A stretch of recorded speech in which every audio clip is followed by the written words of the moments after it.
Labor campaign guru Bruce Hawker and former Labor Minister Graham Richardson. Graham, this is not good. This is a little bit embarrassing, isn't it? A little bit.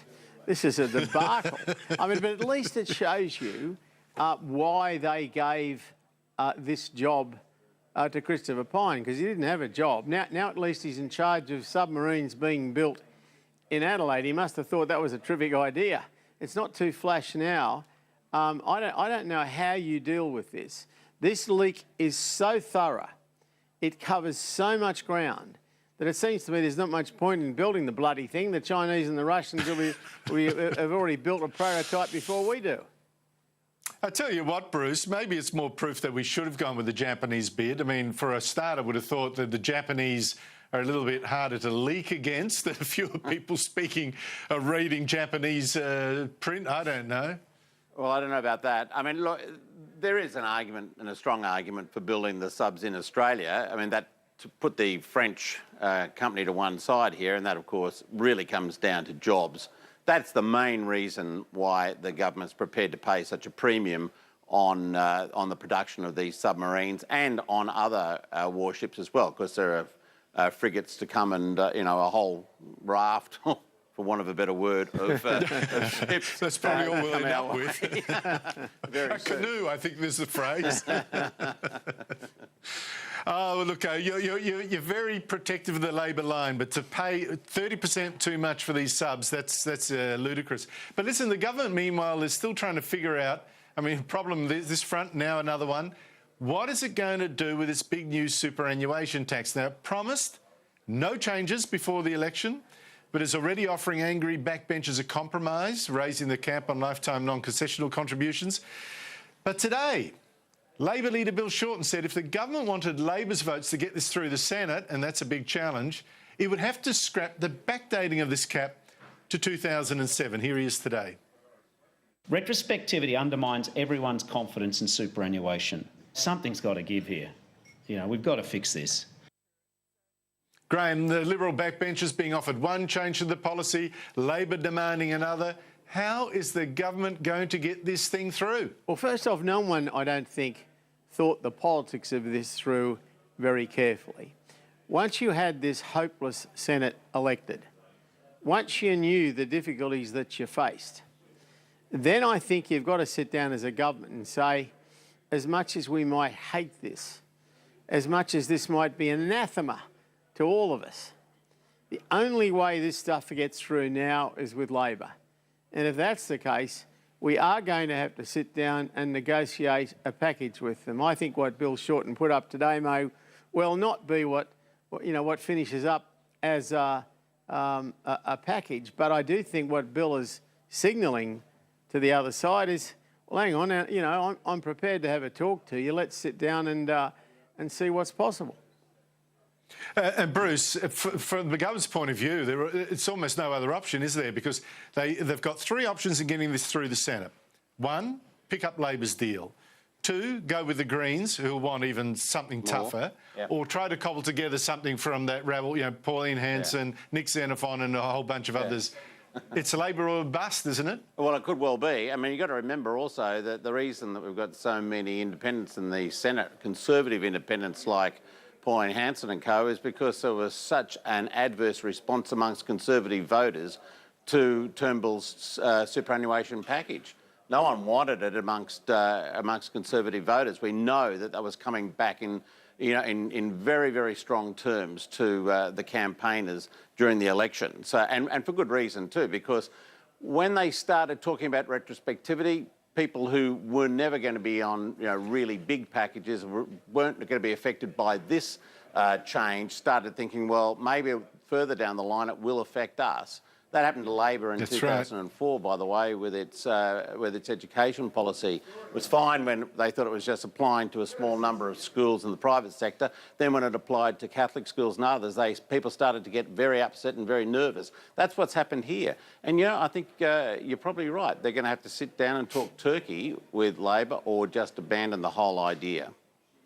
Yeah, well, I think that's right. Graham, to pick up your point, in fact, about the new reality, I would have thought that you first, as Scott Morrison, go to Labor and say, what will it take to get this through, before you negotiate with the backbenchers about what you'll give up. Because it was actually the retrospectivity thing that I think the backbenchers were more exercised by.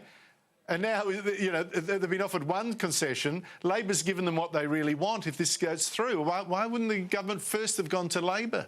Well, I just think, as I said, this has been handled really badly politically. I mean, if you look at the last 3 to 6 months, you can't say to me that our Prime Minister and our Treasurer have covered themselves in political glory.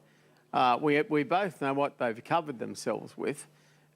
And what's really worrying me, Andrew, and I think you and I discussed this a couple of weeks ago on this show, they don't learn. It's just not the case that after mistake after mistake after mistake, someone doesn't say, you know, maybe it'd be a better idea if before I open my mouth at any of this, I give Chris Bowen a ring, we go and have lunch, and I see if there's something that's possible. And that's what should have happened here, and it didn't. I think that's crazy. By the way, I'm opposed to retrospectivity, period, full stop, amen. I opposed it all the time when I was in the Parliament, and I oppose it all the time now. Yeah, but Bruce, you know, what's going to happen is if the government makes a deal with Labor to get this through, the government will lose a lot of the extra revenue, obviously, that it was counting on. It will design a package that Labor can say, see to voters already coalition voters already crossed with the government, we saved you from retrospectivity, plus they'll have whacked by lowering, Labor wants an offset, lowering the high income super contribution threshold to catch more people. They will have tacked even more Liberal voters. I mean, it's a Labor package that the Liberals will be putting through. Maybe it's not such a great time to be running the economy, after all. And look, I think that's his problem. You know, Graham's alluded to it. This fella's stuck between a rock and a hard place. He swings to the left and he gets hit by the right. He swings back to the Conservatives, and the Progressives out there have a crack at him. His problem really is one of authenticity or inauthenticity. He doesn't stand for anything. Afraid so. And now, of course, this is an example of it. You know, he may just be better off just trying to walk away from the damn thing. But, you know, I don't like his prospects of being able to run this government. I don't. No, I think the walk-away option is starting to look good if it doesn't involve losing much money rather than antagonise their base. Before we go, Sir Antony Jay, who wrote Yes Minister and Yes Prime Minister, he's died. Those were absolutely classic shows about politicians and the public service. And I reckon, at least, that they had a message that really appeals to Conservatives today worried about big government. Have a look. And what happens to us? Well, much less work. Yes, much less work. So little that ministers might almost be able to do it on their own. So we'd have much less power. Well, I don't know whether I really want power. Bernard, if the right people don't have power, do you know what happens? The wrong people get it. Politicians, councillors, ordinary voters. But aren't they supposed to in a democracy? This is a British democracy, Bernard. How do you mean? British democracy recognises that you need a system to protect the important things of life and keep them out of the hands of the barbarians.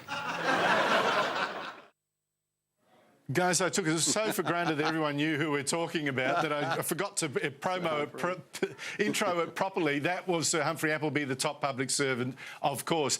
Graham, how correct, how perfect was that show encapsulating what you go through as a minister dealing with the public service? Oh, look, I don't believe, never did believe that it was real in that sense. It was very funny. There was an episode about a hospital that was being kept open with no patients, which I remember kept me laughing for months at the time. But I was health minister at one stage, and I just don't think that would have happened. But look, you know... But it was Hospital of the Year, remember that? Because it was so efficient. I was going to run it, I just threw it around the overload stand. I think this, when you look at that episode and what Sir Humphrey was claiming, I do think that what the show did was demonstrate that there was a class in British politics, a particular class, an upper class of the upper class in administration who really did think they were the ants' pants, and who really did have much, much more power than any other public servant you or I could have imagined.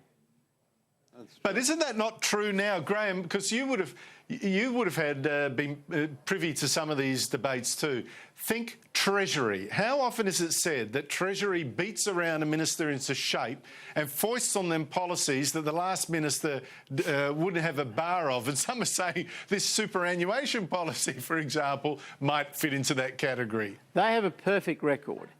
Every single person who gets the job as Treasurer is captured. Every single person who gets the job as Treasurer is captured quickly.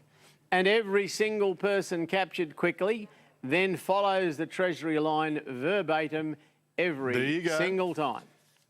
Bruce, is that reality as far as you saw? Oh, look, I've seen a lot of mandarins at work, or some really smart ones, who probably aren't all that far away from Sir Humphrey Appleby. I remember Jerry Gleeson, who used to be Neville Rand's departmental head. He was in the old school, wasn't he, Graham? And these guys were always 2 or 3 steps ahead of the politicians. But politicians have a way of catching up along the way as well. And of course, they're the ones who have to account for all this. The public servants generally are able to stay right in the background. And that's the difference between the pollies and the public servants. The pollies ultimately have to wear it. And that's what you're seeing with this superannuation thing right now. Well, yeah, I think you probably are. Graham Richardson and Bruce Hawker, thank you so much for your time. Thanks, Andrew.